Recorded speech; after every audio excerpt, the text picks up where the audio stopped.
engineer that day and had worked on the route for a few weeks now.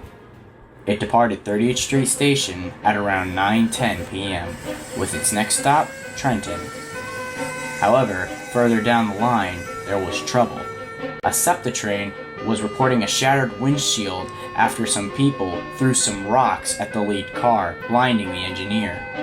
The radio transmissions distracted the engineer for a brief moment when he listened into the SEPTA train calling for help.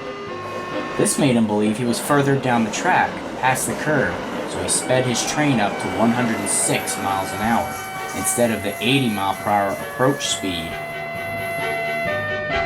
What he didn't know was he hadn't even hit the curve yet. The speed limit of approaching the curve was around 80 miles an hour, with a 50-mile-per-hour speed limit within the curve. When he finally realized this mistake, he threw his train into emergency braking, but it was too late.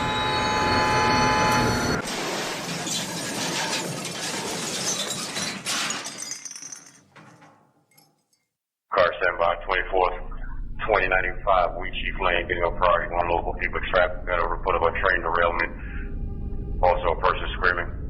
Accident 24th, 2095, Wheat Chief Lane, priority, one local people trapped, getting reports of a train derailment, nothing further. Incident is reported, Corolla Wheat Chief Lane, reported to be a train derailment, the following response operating, 226 Butler Street, they do 7, Pipeline 3, Pipeline 2, Ladder 10, Ladder 15. Engine 13 here, Unit 1 responded. Affirmative. 35th District Unit. 20 arriving on fire, Wheat Shift in Firefoot Avenue.